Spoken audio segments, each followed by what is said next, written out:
What's going on, YouTube? Hope everyone's doing all right, man. Just out here in the garage trying to get some work done on this car. Figured I'd share my progress with y'all. But I think y'all always know how the video starts. Rolling with these watermelon White Claws today. Got a variety pack in the fridge, so rolling through them. But hey, if y'all got a beer, cheers, man. If you don't got a beer, go grab one. It's Friday night, man. You might as well. But anyway, man, what have I been up to? Well, big one is got the engine in the car. It's sitting in there, not sitting on the subframes. That's a good thing. I did finish my engine mounts, obviously. I'm going to post a separate video on that. I know a lot of people had questions about them. I did take measurements in that separate video that I'll post, and hopefully it helps some of y'all out. But long story short, I ended up going to a local metal shop where I picked up some of this 1/4 inch. It's 1.5 by 1.5 inch square tubing, and obviously steel. So harder to work with than what I was using, but definitely much stiffer. And obviously it's getting the job done. This is 0.038 wall thickness, and that is 0.125, so 1/4 inch obviously. But yeah, I bought 5 feet of it. I paid $50 or $52 or something.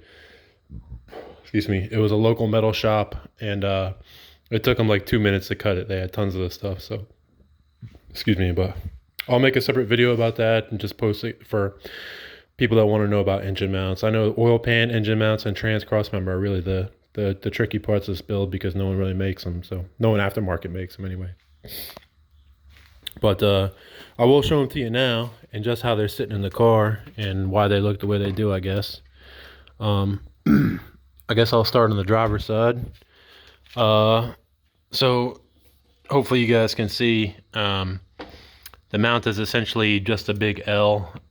It's sitting back on the engine mounts, and I did weld it lower on the mount plate than I did last time, only to make room for the gearbox, the steering gearbox. So hopefully y'all can see that, because it's a pretty close fit back there. Yeah, hopefully you can see it. It's a little tough to see, but you can see I mounted it on the lower third of the engine plate. So got that knocked out. This one's basically just a big right angle. It's a little less than 90 degrees, and you'll see that when I do my other video. And then you can see I just cut that guy at an angle right here and just welded it up. So nothing overly complicated on the driver's side. This one took me probably, I don't know, 30 minutes to an hour. This one was the easy one.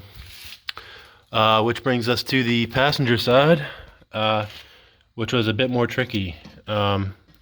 So you can see I kind of made a twist and a turn here. And reason being is to avoid the AC compressor. That bracket you're looking at is what holds the AC compressor on these LS motors, at least on the truck motors anyway. So my plan was to hopefully make the bracket give enough clearance for the compressor. And truthfully, I'm not sure if I'll be able to miss it or not. I don't have a compressor with me to check, but I think it was 4.25 inches for the pulley, so I measured that and I tried to clear around it.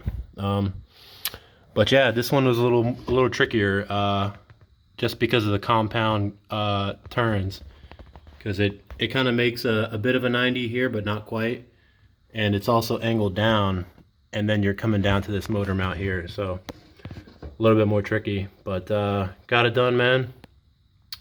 Welded it up, hit it with some black paint, and got it mounted up today. So good news there. That was obviously the big one. My engine is sitting at it's about 1 degree to the driver's side, so I might take a washer and put it under that driver's side engine mount just to level it out. And then front to back, let me mount this guy here. And then front to back, let's see. Yeah, it's about 1 or 2 degrees forward. So I'm going to try and crawl back there and lift the trans up and adjust that as needed to try and get that to 0 or positive 1 degree. Because right now it's basically negative 1 degree. And the BMW motor was positive 1 degree. So I'm going to do that. I'm going to check my trans, see what incline that's at. And then, you know, I had the question of how do I get the engine centered in the engine bay. I basically measured between these two like cross rails or frame rails probably. And then I took my tape measure and I think it was about 35 inches between the two. And then I dropped a string down and I basically had the string sitting right in front of my crank pulley.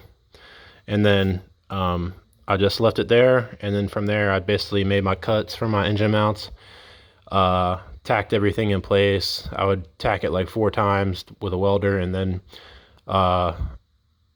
basically, if it all fit up and it looked good, I would take the engine mount off and then just weld it fully. So that was kind of my plan of attack. But definitely get the thicker steel. The stuff from Home Depot just ain't gonna do it, which is what I originally had. So it was cheap and easy to work with, but it just doesn't have the strength. But now you can see, you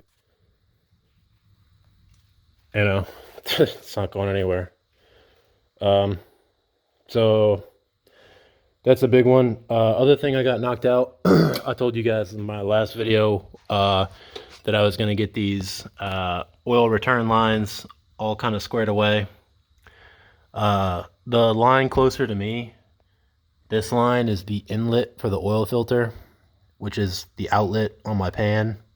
So just make sure you got that right. You don't want to be having no oil returning. So, but like I told you guys, I just picked up some of those cushion clamps and then clamped the dash 10 AN line along the oil pan, and they just snake back down under there. So I got that knocked out. Other thing I was working on earlier today was some of this plumbing back here. So this is my oil feed line. I did add a small check valve right here. You can see it right there. I am gonna keep the stock BMW pump. I was reading up online, and I guess, you know, I guess you can still run that. I think it makes a max of like 70 pounds or 75 pounds, and I'm just gonna keep with that. If I have fuel supply issues, I was reading up online, and guys will upgrade to like a Walbro 255. So if that comes to it, I'll do that. But this car comes factory with 5/16 line, which is about the same as 8mm. It's actually 8mm, but I'm in America, so we say 5/16. But in any case, I guess that diameter line can support, you know, but anywhere from 400 to 600 horsepower, I guess. I don't know.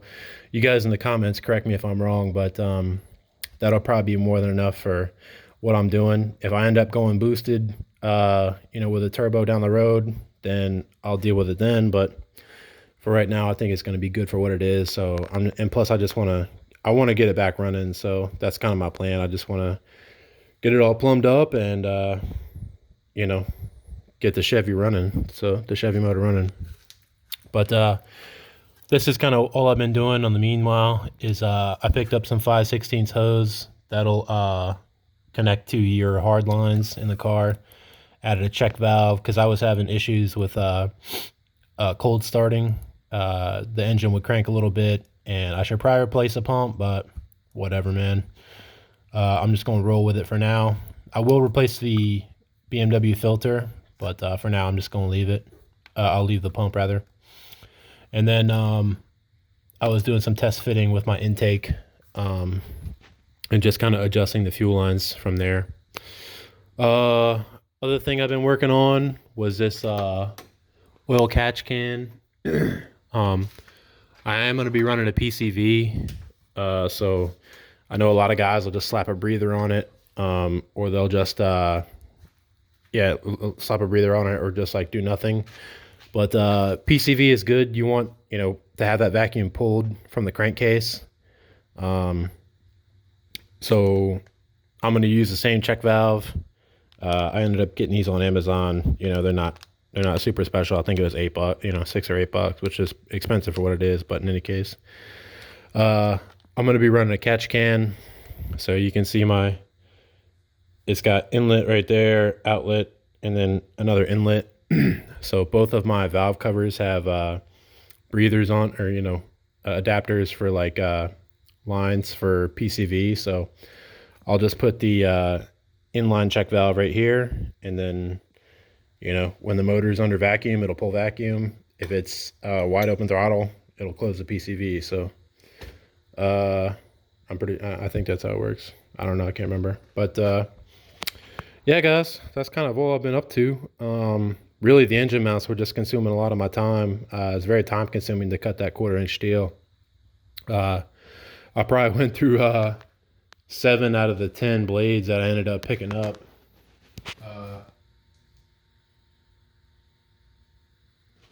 Yeah, sorry. I had probably used 7 or 8 out of those 10 pack of blades I was using to cut through the steel, but it's tough to work with, but it's definitely more rigid and probably what this engine requires.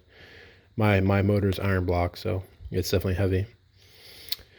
But that's all the update I got for you guys right now. I'm gonna keep chugging along. I'm gonna try and get the fuel rail plumbed up, and then I need to start looking at exhaust manifolds. So if anyone out in the comments has, you know, input on what exhaust manifolds you guys are running, just let me know.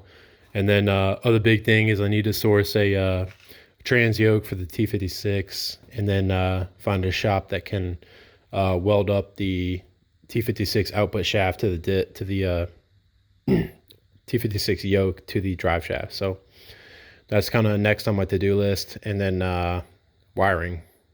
So anyway, guys, that's it for now. I will post the other video about the engine mounts and how they look for my build.